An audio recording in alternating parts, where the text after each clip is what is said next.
Hello बच्चों, welcome to my channel. Good morning to all of you. बेटे, आज का हमारा जो टॉपिक है दैट इज ग्रेविटेशन। आज हम बात करेंगे सर आइजैक न्यूटन के बारे में, the father of physics, the greatest scientist ever born on earth. From Apple theory, he had proposed a very important law known as the Newton's gravitational law. लेकिन बात ये है बेटे कि सिर्फ एप्पल के गिरने से ही न्यूटन के दिमाग में ग्रेविटी आई थी, ग्रेविटी वहीं से ओरिजिनेट हुई थी, ऐसा नहीं है बेटे। इससे पीछे बहुत लॉन्ग हिस्ट्री है, बहुत साइंटिस्ट लोगों की मेहनत है। आज से 2300 साल पुरानी बात है, सेकेंड सेंचुरी में टॉलमे नाम के साइंटिस्ट ने, एस्ट्रोनॉमर थे, साइंटिस्ट नहीं थे, he had given a very famous theory, geocentric theory. Geo means earth. उनकी थ्योरी के अकॉर्डिंग ये था कि अर्थ सेंटर पे है and other planets including sun revolving around the earth. लेकिन this theory remained almost unchallenged for 14th century. एक उस टाइम पे बेटे चेंजेस को एक्सेप्ट नहीं करते थे। एक ब्रूनो नाम के साइंटिस्ट नहीं थे, ब्रूनो नाम का एक पर्सन था जिसने ये बोला था कि अर्थ सेंटर पे नहीं है और अर्थ स्टेशनरी नहीं है, सन सेंटर पे है और सन स्टेशनरी है। लेकिन उसके इस व्यू के कारण उसको जिंदा जला दिया गया था, ब्रूनो पर्सन को। लेकिन आफ्टर 14th सेंचुरी, 1400 साल बाद एक साइंटिस्ट आए, निकोलस कॉपरनिकस। निकोलस कॉपरनिकस ने he had discarded the old theory and gives the new theory that was called heliocentric. Helio means what? Helio means center. According to his theory, center पे क्या था? Sun and other planets including Earth revolve around the sun. इस theory को बहुत ही जोरदार support मिला था टाइचो ब्रेहे ने। टाइको ब्रेहे प्रोनाउंस करना चाहिए इसको। टाइको ब्रेहे साइंटिस्ट नहीं थे बेटे, वो एस्ट्रोनॉमर थे। एस्ट्रोनॉमर ने बहुत ही स्ट्रांगली सपोर्ट करा इनकी थ्योरी, हीलियोसेंट्रिक थ्योरी को। टाइको ब्रेहे had made a very accurate measurement for the position of satellite, for the position of planets and stars. मेरी इनके लिए बहुत रिस्पेक्ट है, टाइचो ब्रेहे के लिए। What is the reason behind this? बेटे, जब ये अपना काम कर रहे थे, स्टडी कर रहे थे, उस टाइम पे तो गैलीलियो आए भी नहीं थे और गैलीलियो ने टेलीस्कोप बनाया था। इन्होंने अपनी सारी life spent the whole life in observing and recording the data related with the motion of planets. ये वर्क कर रहे थे जुपिटर पे, इन्होंने इन्वेंट कर भी लिया था, स्टडी कर ली थी जुपिटर पे।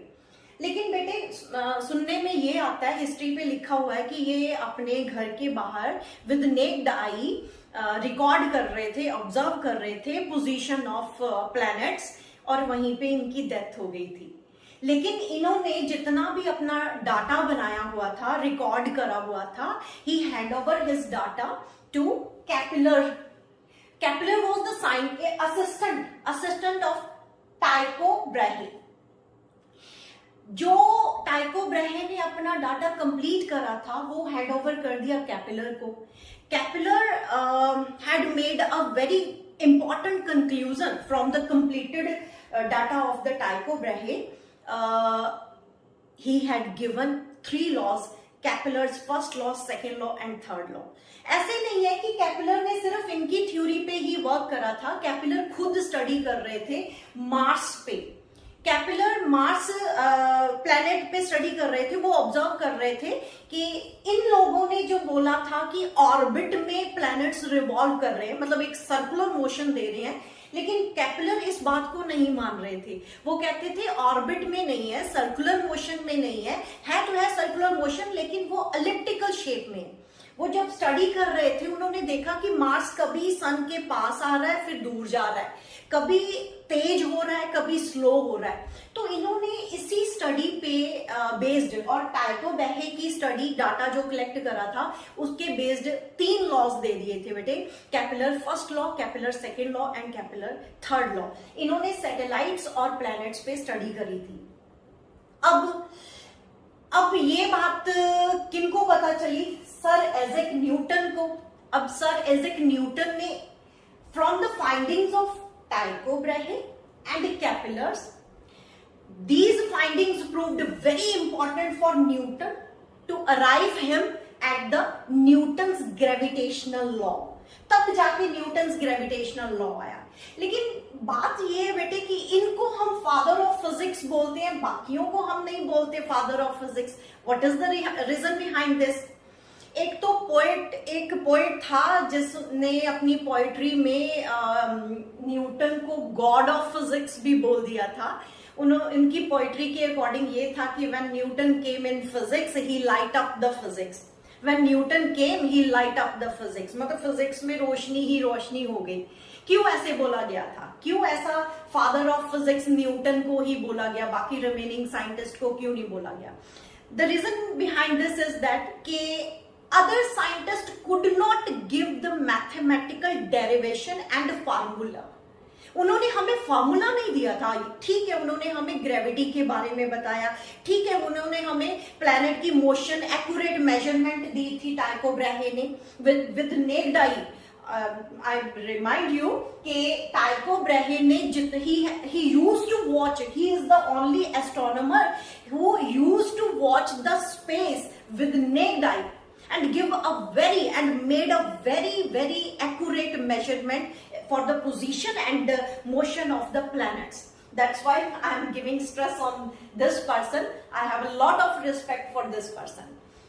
अब the father of physics, why he is called the father of physics? बेटे बाकी साइंटिस्ट लोगों ने हमें बताया कि ग्रेविटी है, मोशन है, ऐसी मोशन है, लेकिन हमें एक पर्टिकुलर फॉर्मूला नहीं बताया, एक पर्टिकुलर फैक्टर्स नहीं बताए जिसपे वो डिपेंड करते थे। And Newton done this. Newton ने हमें फॉर्मूले दिए। आप लोगों ने 10th स्टैंडर्ड में भी पढ़ा है F = gmm अपॉन r²। बेटे ये फॉर्मूले अभी तक बहुत एक्यूरेसी से लग रहे हैं, अप्लाई करते हैं। That's why he is called the father of physics. Okay, आज का टॉपिक मैं स्टार्ट करने जा रही हूँ न्यूटन्स ग्रेविटेशनल लॉ। इसने कैपिलर साइंटिस्ट ने हमें सैटेलाइट की मोशन के लॉस दिए थे, Kepler first, second and third law.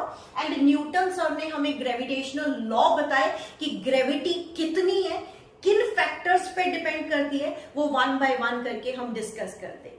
Let's start. Okay बेटे, सबसे पहला वाला यूनिवर्सल लॉ ऑफ ग्रेविटेशन करते हैं। न्यूटन साइंटिस्ट ने हमें बोला था कि इस यूनिवर्स में कोई भी पार्टिकल्स हैं, any 2 bodies they attract each other. कितनी फोर्स है उन्होंने फैक्टर्स तक हमें बता दिए थे, लेकिन ये फोर्सेस हमें नेक्ड आई से अपीयर नहीं होते क्योंकि इट इज वेरी नेग्लिजिबल। अगर हम नॉर्मल बॉडीज की बात करें जिनका वेट 1 kg है, 100 kg है, उनमें तो हमें नेग्लिजिबली दिखाई देगा, मतलब ऑब्जर्व भी नहीं कर पाएंगे। लेकिन ये जो हैवी बॉडीज है जैसे कि प्लैनेट्स है, सैटेलाइट्स हैं, उनपे ये ऑब्जर्व हो जाती है। वो कैसे होगी, किन फैक्टर्स पे डिपेंड करती है, वो करते हैं। Today we are doing the universal law of gravitation. According to this law बेटे, अगर हमारे पास मान लो कि 2 ऑब्जेक्ट्स हैं, m1 मास बॉडी का है और दूसरी बॉडी का मास है m2। मान लो ये r डिस्टेंस पे है, तो हमें ग्रेविटेशन, न्यूटन्स ग्रेविटेशनल लॉ में उन्होंने बकायदा बताया कि इनमें जो फोर्स ऑफ अट्रैक्शन है that is directly proportional to the product of masses m1 and m2 and inversely proportional to the square of the distance, यानी 1/r²। तो इन दोनों को जब मिला देते हैं तो m1 m2 अपॉन r² आ जाता है, और प्रोपोर्शनैलिटी साइन को हटा के इक्वलिटी में डालते हैं तो g आ जाएगा, where g is gravitational, universal gravitational constant, where g is universal gravitational constant. अब थोड़ा सा मैं आप लोगों को इतना फील करवाने जा रही हूं, मैं ये भी थोड़ा सा बता दूं, जी की वैल्यू जो है वो 6.67 इंटू 10⁻⁻11 है। इसके यूनिट अगर मैं यहां से निकालूं जी, तो जी इज इक्वल्स टू आपके पास इज इक्वल्स टू आ रहा है फोर्स इंटू इधर आर स्क्वायर हो गया, ये आर स्क्वायर इधर चले गया, एंड m1 m2 नीचे जा रहा है, तो उसके हिसाब से यूनिट क्या बने बेटे, न्यूटन मीटर स्क्वायर पर केजी स्क्वायर। तो यहां पे हम लिखेंगे न्यूटन मीटर स्क्वायर पर KG square. These are the SI unit of Newton's gravitational universal gravitational constant। मतलब ये हमारी अर्थ पे फॉर्मूला नहीं लग रहा, वो स्पेस पे लग रहा है, सभी प्लैनेट्स पे लग रहा है। तो इसीलिए तो न्यूटन को फादर ऑफ फिजिक्स बोला गया था। इस फॉर्मूले ने तो धमाल मचा दी थी कि ये फॉर्मूला इतना accurate not only on the earth, सभी प्लैनेट्स पे लग रहा है, स्पेस में लग रहा है। तो यूनिवर्सल, अब मैं आप लोगों को थोड़ा फील करवाती हूँ कि मैम हमें तो अपीयर नहीं हो रहा कि ये बॉडी उस बॉडी को अट्रैक्ट कर रही है, ये चेयर दूसरी चेयर को अट्रैक्ट कर रही है। वो मैं आपको थोड़ा फील करवाती हूँ कि ये फोर्स कितनी नेग्लिजिबल है कि हमें तो अपीयर भी नहीं होंगी, और बहुत हेवेंटली बॉडीज जो होती हैं प्लैनेट्स वगैरह, वहां पे ये अपीयर होती हैं, वो एक्सप्लेन करती हूँ। पर अब जी की वैल्यू ये वाली है। अब मान लो हमारे पास दो बॉडीज हैं, m1 is equals to m2 is equals to 1 kg, तो 1 किलो की दोनों बॉडीज हैं, और r इज इक्वल्स टू मैं 1 मीटर रख देती हूँ, 1 मीटर। तो ये वैल्यूज अगर मैं यहाँ पे पुट करूं, ये न्यूटन्स ग्रेविटेशनल लॉ में पुट कर दूं, तो F इज इक्वल्स टू हमारे पास G 1 into 1/1 square, that means F is equals to G। तो हमारे पास क्या फोर्स, यूनिट डेफिनेशन क्या बनी बेटे, यहाँ पे यूनिट डेफिनेशन क्या बनी कि force between two bodies of mass 1 kg when separated at a distance of 1 meter has force of attraction is equals to G।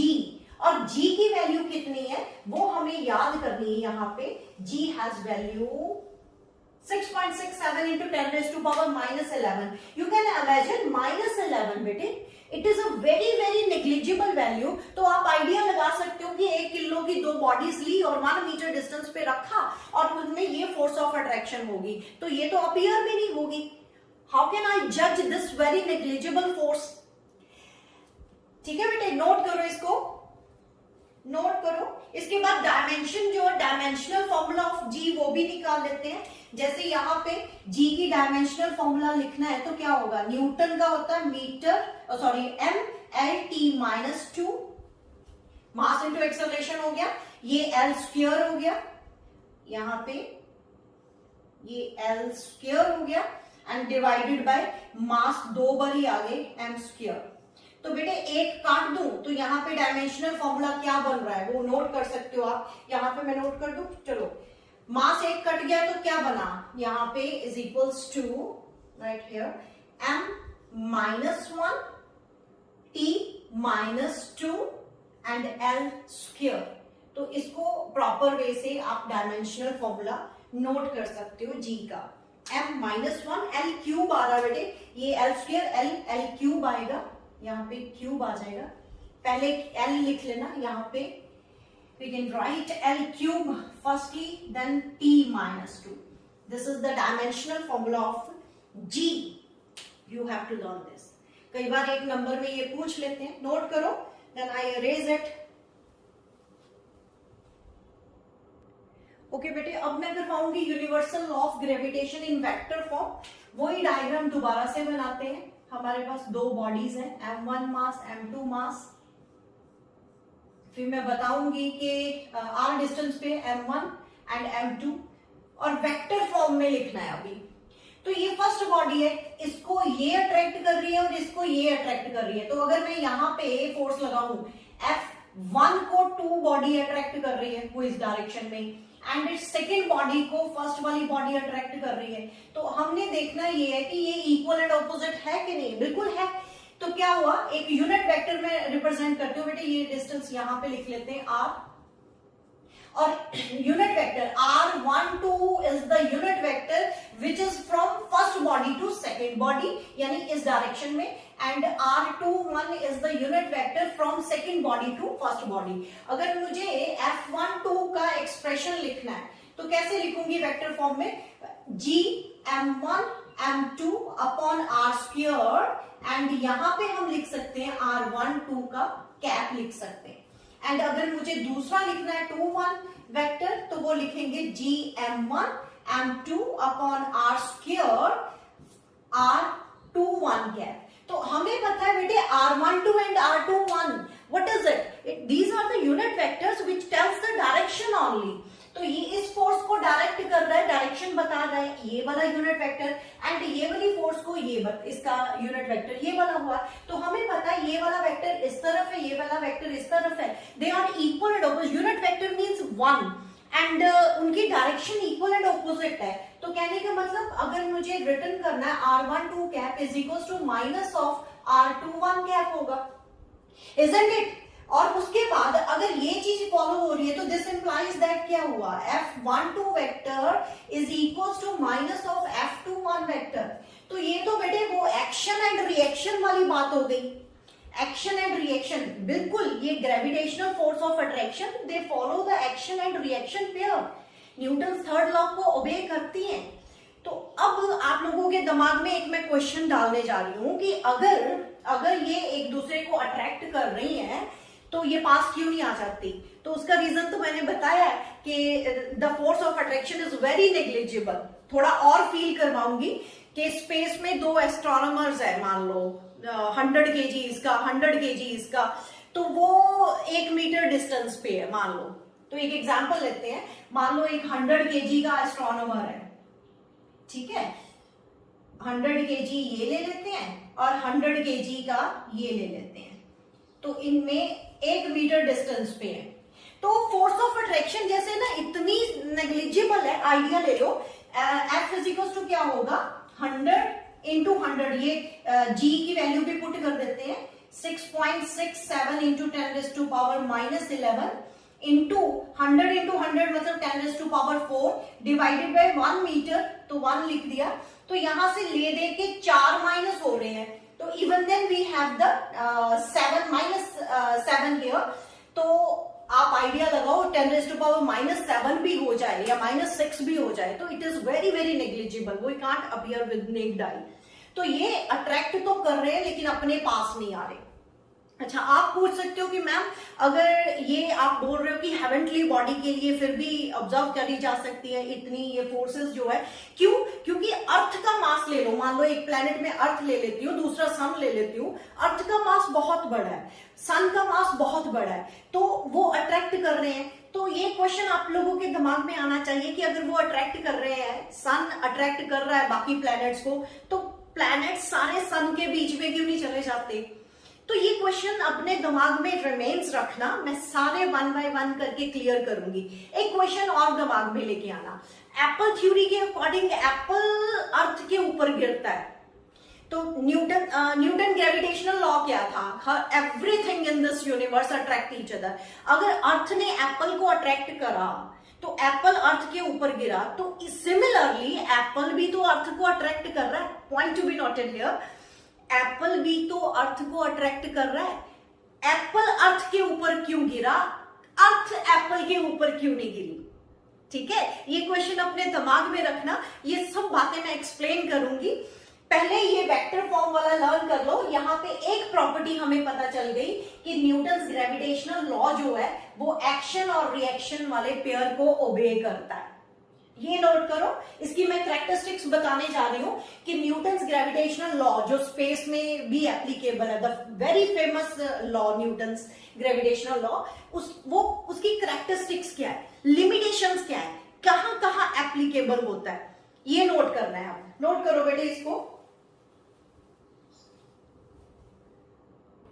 Okay बेटे, अब हम करेंगे important characteristics of Newton's gravitational law. मैंने लिख दी है यहाँ पे, मुझे टाइम सेव करना था इसलिए मैंने पहले लिख दी, मुझे अब सिर्फ एक्सप्लेन करना है। पहली बात, central forces, Newton's gravitational law जो लगा हुआ है, force of attraction between two bodies, it is always central forces. कहने का मतलब the line joining these two bodies, ये जो लाइन ज्वाइन कर रही है इसी के अलॉन्ग फोर्स ऑफ अट्रैक्शन लगेगी, इधर उधर नहीं लगेगी। The line joining the two bodies, इसी लाइन के along, that's why they are called the central forces. और बहुत ही इंपॉर्टेंट बात, valid for the point masses, point masses पे ही वैलिड होगा। आप मुझे क्वेश्चन पुट कर सकते हो, मैम अर्थ कहां से पॉइंट मास है, या प्लैनेट कहां से पॉइंट मास है, या सन कहां से पॉइंट मास है।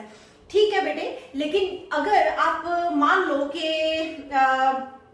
अगर मैं बस की बात करती हूँ, एक एग्जांपल देती हूँ, हम यहां से बस में बैठ के या कार में बैठ के फ्रॉम होशियारपुर टू दिल्ली जाते हैं मान लो, तो हम बस या कार का जो डिस्टेंस होता है वो थोड़ी मेजर करते हैं। तो car act as a point object in according to the distance. तो डिस्टेंस बहुत बड़ा हो, अब सन और अर्थ में डिस्टेंस बहुत ही बड़ा है बेटे, उस डिस्टेंस के हिसाब से these two act as a point mass. That's why we consider the universal law of gravitation valid for the point masses। मेरे point mass को समझ लेना क्या मतलब है। अगर distance between two bodies बहुत ही लंबा हो और उस distance के हिसाब से size of the object या size of the planet अगर बहुत छोटा है, that object is act as a point object। तो ये valid for the point masses। From and forms action and reaction pair, बिल्कुल बेटे, अगर ये वाली फोर्स एक्शन है तो ये वाली फोर्स रिएक्शन है। Action and reaction they are equal and opposite, तो ये फॉलो करता है न्यूटन थर्ड लॉ को भी। Long range forces, long range तो बहुत ही लॉन्ग रेंज फोर्सेस है। आप आइडिया लगाओ कि स्पेस पे भी ये फोर्स ऑफ अट्रैक्शन लग रही है, तो ये फॉर्मूला स्पेस में भी एप्लीकेबल है।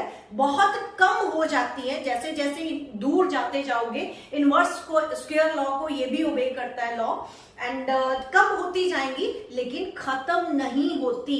फोर्स ऑफ अट्रैक्शन लगती रहती है, इट ओबेज या it is long range forces होती हैं, right. And after that it is independent of the medium. बेटे अर्थ और सन के बीच में कौन सा मीडियम है, या फिर यहाँ पे जो मैंने ड्रॉ करा M1 एंड M2, बीच में एयर है, वाटर है, कुछ और मटेरियल है। It doesn't depends upon the medium of the intervening medium. मतलब ये फोर्स ऑफ अट्रैक्शन चाहे एयर रखा हुआ इन दोनों के बीच में तब भी उतनी ही होगी, अगर वाटर रख दिया इन दोनों के बीच में तब भी इतनी होगी। अगर मीडियम आप चेंज करते हो तो force of attraction between the two bodies remains same, independent of medium and independent of the presence of other bodies. ये बात मैं समझाना चाहती हूँ। जैसे मान लो कि सन और अर्थ की जो फोर्स ऑफ अट्रैक्शन है, प्लैनेट की एग्जांपल उठाते हैं, सन और अर्थ की जो फोर्स ऑफ अट्रैक्शन है, इनके पवित्र रिश्ते पे मार्स का कोई इफेक्ट नहीं होगा, जुपिटर का कोई इफेक्ट नहीं होगा। जो सन का रिलेशन हमारी अर्थ के साथ है वो बिल्कुल पवित्र है। कहने का मतलब मार्स प्लैनेट आता है या जुपिटर प्लैनेट आता है, उनके आने से इन दोनों की यानी सन और अर्थ की अट्रैक्शन में कोई फर्क नहीं पड़ेगा, उनका पवित्र रिश्ता जो है एज इट इज रहेगा। मतलब कहने का मतलब independence of the presence of other body, किसी एक प्लैनेट की प्रेजेंस से दूसरे की अट्रैक्शन पे कोई फर्क नहीं पड़ेगा।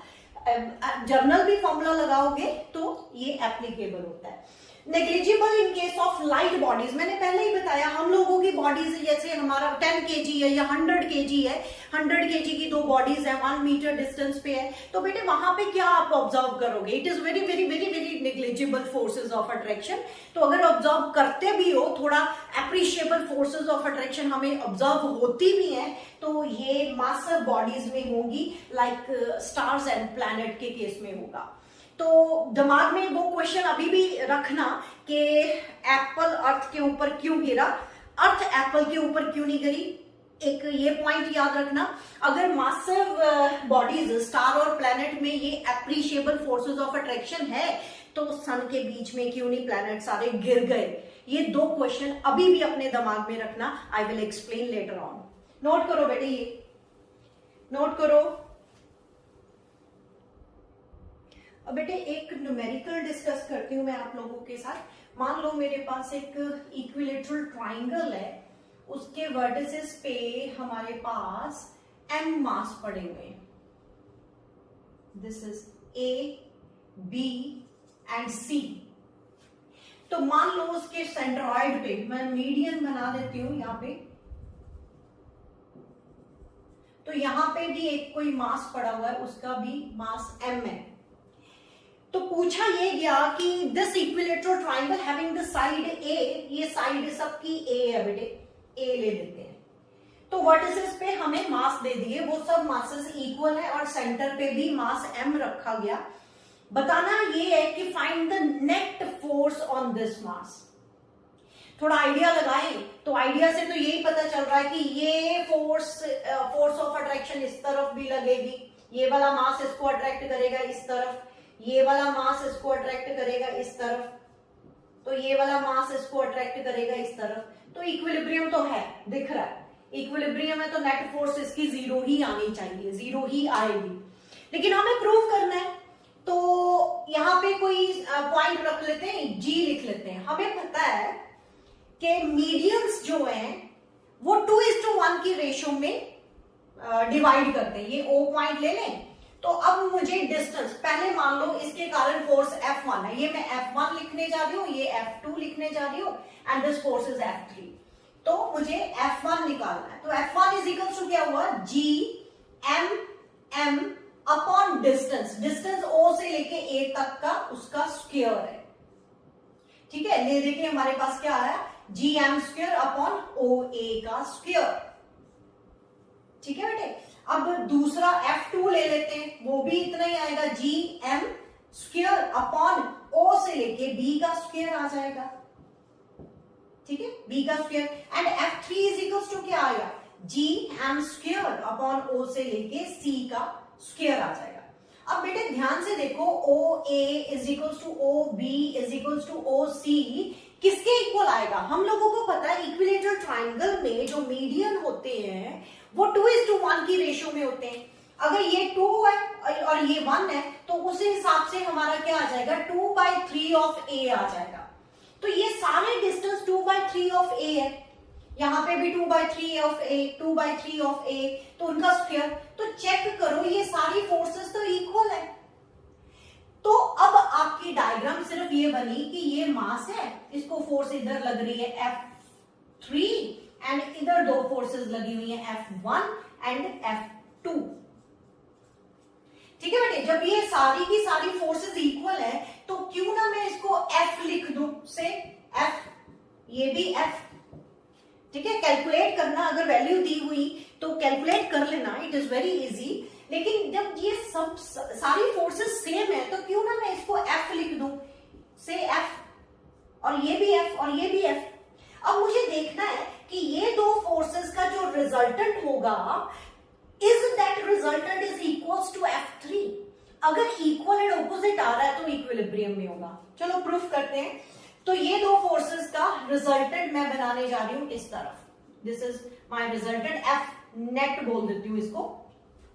तो F net is equals to क्या हुआ, under root of F1 square plus F2 square plus F2 times F1 F2 into cos of, ये एंगल कितना होगा, ये एंगल कितना होगा, इक्विलेटरल ट्राइंगल में ये 60 होता है, ये सारे एंगल 60 है, और ये एंगल कितना होगा 120. तो cos ऑफ 120 आ जाएगा. तो cos 120 is equals to -1/2 and putting the value of cos 120 here, F1 is F square plus F2 is F square plus 2 F into F square into minus of 1/2. ये गया इसके साथ, ये नेगेटिव साइन है तो ये कट गया इसके साथ, under root of F square आया which is equals to F. इसका मतलब F net is equals to F के इक्वल है और F3 is equals to F है. चेक करो ये इक्वल एंड ऑपोजिट फोर्सेस हो गई, they are cancelled out each other. Hence this mass which is situated at the centroid of the equilateral triangle has zero net force. अब ये equilateral triangle में है तो मान लो मेरे पास स्क्वायर है, तो स्क्वायर वाली भी एग्जांपल उठा लेते हैं बेटे. ये नोट करो, फिर उसके बाद स्क्वायर वाली एग्जांपल उठाते हैं. हरी अप, नोट करो।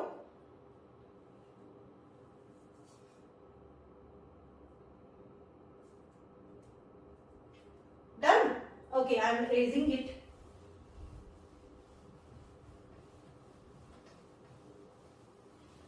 तो कोई भी एग्जाम्पल, कोई भी पिक्चर बन जाए, डायग्राम बन जाए या ज्योमेट्री, अभी इक्विलेटरल ट्राइंगल की बात करी, अभी मैं स्क्वायर की बात करूंगी।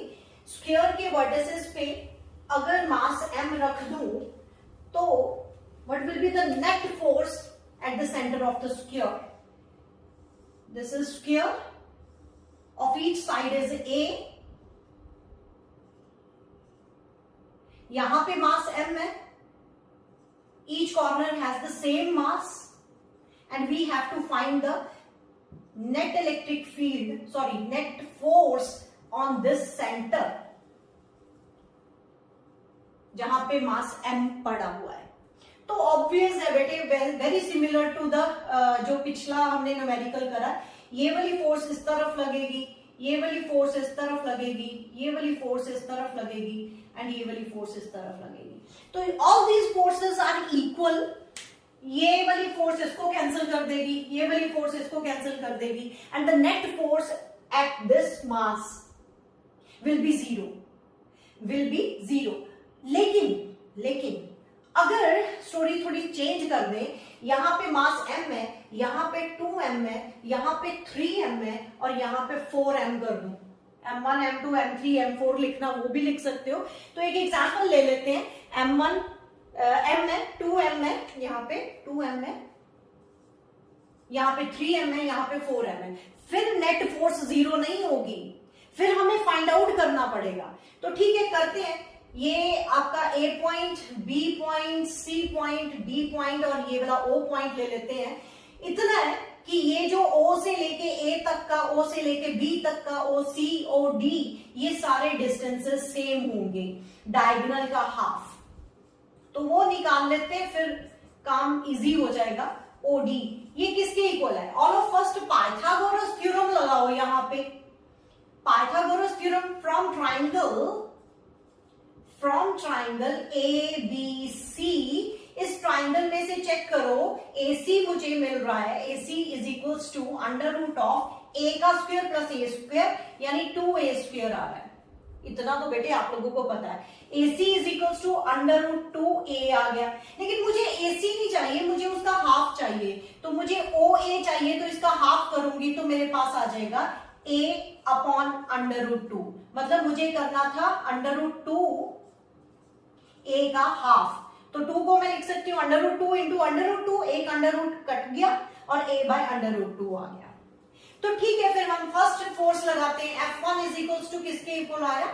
G स्मॉल m, ये वाला स्मॉल m, ये m स्क्वायर अपॉन इसका डिस्टेंस जो है वो A बाय अंडर रूट 2 का स्क्वायर। ठीक है, उसके बाद F2 निकालना है, यानी ये वाला, यहां पे मास है 2m और यहां पे m है, तो उसका मैं लिखूंगी G 2 आगे लिख लेते हैं, m स्क्वायर लिख देते हैं, divided by A by under root 2 का स्क्वायर। इसी तरह F3 लिखते हैं बेटे, यहां पे 3 आ रहा है तो वो मैं 3 आगे लिख लेती हूँ, G m square upon A by under root 2 का स्क्वायर। एंड फोर्थ वाले में F4 इज इक्वल्स टू 4 आगे लिख लेते हैं, G m square upon A by under root 2 का स्क्वायर। इसमें कोई डाउट तो नहीं है आप लोगों को? तो फॉर्मूला तो वही लगाया ना, G m m upon R square. यहां पे मास कितना था? m, यहां पे कितना m, तो m स्क्वायर हो गया। यहां पे मास कितना है? 2m एंड यहां पे कितना है? 2m स्क्वायर होना था, वहां से 2 मैंने बाहर निकाल लिया। यहाँ पे कितना है? 3m और m, 3m स्क्वायर होना था, मैंने 3 बाहर निकाल लिया, यहाँ पे 4 बाहर निकाल लिया। तो थोड़ा सिंप्लीफाई करने के लिए क्या करें, इसको मैं कुछ f लिख दूं, say it is equals to f। ये वाली जो अमाउंट है ये हर बार कॉमन आ रही है ना, तो फिर ये क्या लिखूंगी? 2f और ये क्या लिखूंगी? 3f और ये क्या लिख देंगे? 4f। इजी हो जाएगा। अब क्या करा, ये फोर्स हमारी F1 थी, ये F2, ये F3, ये F4। ओके, ये लाइन सेम है, इस लाइन के अलॉन्ग, अब चेक करो F1 तो छोटी है ना F, और F3 किसके इक्वल है 3F, तो 3F में से F माइनस कर दो ना along this side, मतलब ये इक्वल एंड ऑपोजिट है बेटे, इनमें से बड़ी कौन सी है F3, 3F के इक्वल है, तो F1 कितनी है F के इक्वल, इन दोनों की नेट जो फोर्स आ रही है तो F3 में से F माइनस कर दो, यानी 2F इस तरफ आ रही है, तो वो मैं डायग्राम अगर बनाऊं तो मेरी नेट फोर्स इस तरफ आ रही है 2F, मतलब F3 में से F1 माइनस करा तो वो 2F, ऑब्वियस है कि बड़ी वाली फोर्स की डायरेक्शन में ही नेट फोर्स होगी, यानी इसी डायरेक्शन में होगी 2F, और इसमें देख लो F4 में से F2 माइनस करना है, F4 पड़ा ये 4F एंड F2 कितना है 2F, तो इन दोनों को माइनस करोगे तो वो भी तो आपका 2F ही आएगा ना, मतलब ये वाली फोर्स, अब नेट फोर्स थोड़ा मैं डार्क कर देती हूँ, यहाँ पे नेट फोर्स बन रही है मेरी, ये वाली इस तरफ बन रही है नेट फोर्स, तो वो दोनों 2F बन रही हैं, तो अब क्या रह गया, सिर्फ इन 2Fs का रिजल्टेंट फोर्स लेनी है, जो रिजल्टेंट फोर्स होगी वो मेरी इस तरफ होगी, उसको मैं लिखूंगी F नेट, ये मेरी नेट फोर्स आने जा रही है। अब ये जो मास पड़ा था सेंटर पे, उस पे नेट फोर्स कितनी आ रही है वो हम निकालने जा रहे हैं। अब हमें पता है ये जो डायगोनल्स हैं they are intersecting each other at 90 degree angle, तो अगर बेटे ये सारा 90 है, ये वाला 90 डिग्री एंगल है, तो हमारे पास फॉर्मूला, अब यहां पे ही कर देती हूं, नोट कर लो कि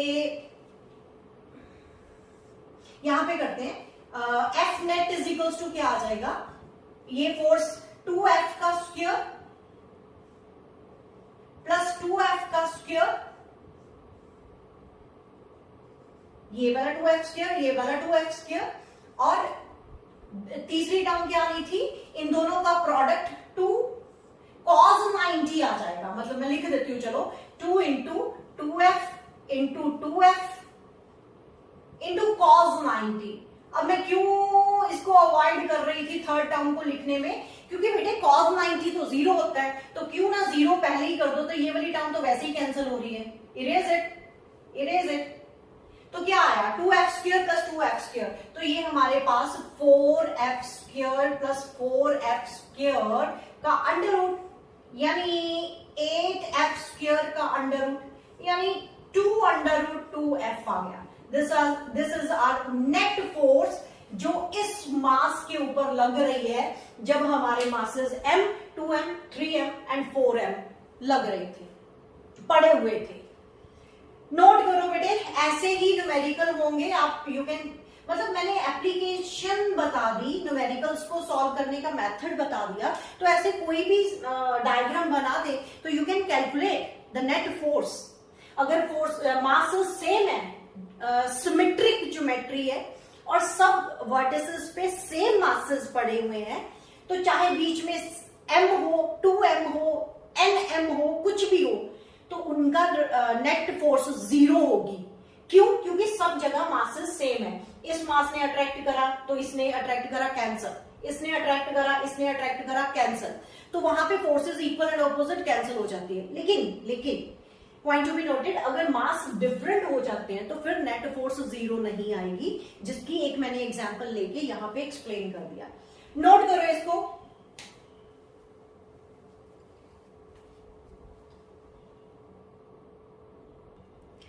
अब मैं अपना लेक्चर कंप्लीट करने जा रही हूँ बेटे। कंप्लीट करने से पहले जो मैंने 2 क्वेश्चन आप लोगों के दिमाग में ओरिजिनेट करे थे कि एप्पल अर्थ के ऊपर क्यों गिरा, अर्थ एप्पल के ऊपर क्यों नहीं गिरी, जबकि हम बोलते हैं इक्वल एंड ऑपोजिट फोर्सेस है, ठीक है ना। अगर ये एप्पल है और ये अर्थ है, तो अगर मैं बोलती हूँ इनमें r डिस्टेंस है, तो इसमें फोर्स ऑफ अट्रैक्शन, अगर हम बोलते हैं यहाँ पे फोर्स ऑफ अट्रैक्शन एप्पल के ऊपर अर्थ ने लगाई एंड अर्थ के ऊपर एप्पल ने लगाई, तो जब इक्वल एंड ऑपोजिट फोर्सेस हैं तो फिर ऐसा क्यों, एप्पल ही अर्थ पे गिरा क्यों?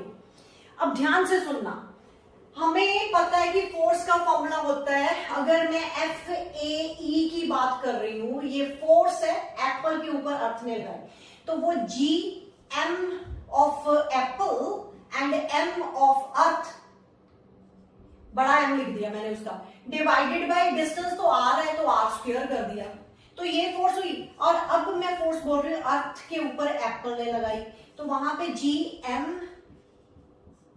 अर्थ की अपॉन आर स्क्वायर। अब देखने को तो ये दोनों फोर्सेस इक्वल है, लेकिन हमें पता है कि force is equal to mass into acceleration होता है, तो यहां से एक्सेलरेशन फाइंड आउट करनी है तो फोर्स अपॉन मास होगा।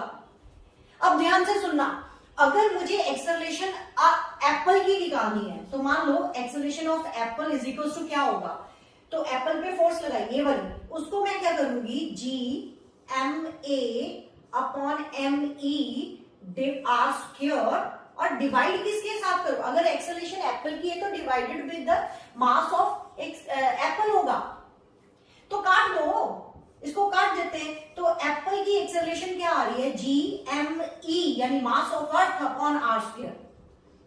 ये तो बहुत ही बड़ा मास है अर्थ का, और एक्सेलरेशन एप्पल के गिरने की एक्सेलरेशन जो है वो G M E upon R square है। अब यही बात मैं दूसरा अर्थ की देख लेती हूं, अर्थ के केस में इतनी ही एक्सेलरेशन है या कुछ और है, तो वो भी देख लेते हैं। आपके पास आ गया एक्सेलरेशन ऑफ अर्थ की बात कर रहे हैं ई की, तो वो क्या होगा बेटे G M A upon M E divided by R square, और आपको किसके साथ डिवाइड करना है, मास ऑफ अर्थ के साथ, मास ऑफ अर्थ के साथ, मास ऑफ अर्थ तो कट गया। अब एप्पल का मास क्या है वो आपको पता है आर स्क्वायर, ये बेटे अर्थ की एक्सेलरेशन तो कुछ भी नहीं आई, कुछ भी नहीं आई। कैसे नहीं आई आप देख सकते हो, ए इज इक्वल्स टू जी की वैल्यू पुट कर दो यहाँ पे 6.67 इंटू 10⁻⁻11। अब एप्पल का क्या मास होगा, तो वो यहाँ पे मल्टीप्लाई हो रहा है, डिवाइडेड बाय मान लो 1 मीटर डिस्टेंस पे है तो 1 स्क्वायर कर देते, तो आप आइडिया लगाओ ये एक्सेलरेशन ऑफ अर्थ, तो आपको अर्थ गिरती हुई नहीं दिखाई देती, अर्थ एप्पल के ऊपर नहीं गिरती, मतलब because it is very very very negligible value, ये मीटर पर सेकेंड स्क्वायर के हिसाब से आएगी, जबकि यहाँ पे मास ऑफ अर्थ बहुत बड़ी अमाउंट है, तो ये एप्रिशिएबल, मतलब कितनी एक्सेलरेशन है, जैसे आप लोग देखते ही ऑब्जर्व करते हो एप्पल जब अर्थ के पेड़ से गिर के अर्थ के ऊपर गिरता है उतनी एक्सेलरेशन से ये गिर जाता है। ये क्लियर हुआ कि acceleration of apple is very very high as compared to the acceleration of earth, अर्थ की acceleration zero, negligible, zero नहीं बोलूंगी मैं, it is very very negligible।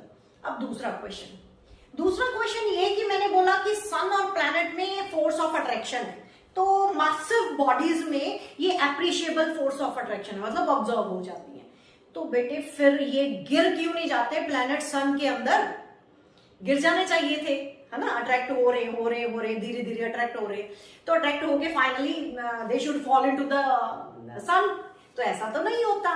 क्यों नहीं होता, अगर अच्छा एक एग्जांपल मैं बताती हूँ, मान लो एक स्ट्रिंग के साथ आपने स्टोन को बांध दिया, रस्सी लो एक एंड पे स्टोन को बांध दो, बांध के आप उसको घुमा रहे हो, आपने तो वो स्ट्रिंग को पकड़ा हुआ है, खींच के रखा हुआ है, एवरी टाइम आप उसको स्टोन को खींच रहे हो, लेकिन वो आपकी तरफ आ क्यों नहीं रहा, the reason is that the force of attraction between stone and जो आपने पकड़ के रखा हुआ है, ये जो फोर्स ऑफ अट्रैक्शन है, that force of attraction provide the centripetal force, point to be noted here, what I am going to say कि अगर आपके पास कोई भी प्लेनेट है, यहां पे ड्रॉ करूं, यहां पे मान लो सन है, ये सन की बात कर रही हूं मैं, और यहाँ पे एक प्लेनेट है अर्थ की बात कर लेते हैं, तो इनमें जो फोर्स ऑफ अट्रैक्शन है, ये इधर अट्रैक्ट कर रहा है, ये इधर अट्रैक्ट कर रहा है, अट्रैक्शन तो है इनमें, लेकिन ये गोल गोल घूमने में बिजी हो रहा है। This gravitational force GMM upon R square, this gravitational force provide the necessary centripetal force, वो अट्रैक्ट तो कर रहा है, लेकिन ये जो अट्रैक्शन है उसको गोल घुमाने में बिजी हो गई, दैट्स वाई सारे प्लैनेट्स अर्थ सन में जाके नहीं गिरते, तो मतलब this gravitational force provide the necessary centripetal force। बात समझ में आई, क्लियर हुआ? ओके बेटे, मैं आज का लेक्चर यहीं पे खत्म कर देती हूँ, नेक्स्ट लेक्चर में न्यूमेरिकल्स लेके आऊंगी और लॉज करेंगे हम। कैपिलर्स के सैटेलाइट वाले लॉज भी करेंगे, उस पर एक अलग से मैं वीडियो बनाऊंगी। तब तक अच्छे से पढ़ते रहो, कंसेप्ट को समझोगे तो इंटरेस्टिंग लगेगा, अदरवाइज बोरिंग लगेगा। Thank you very much.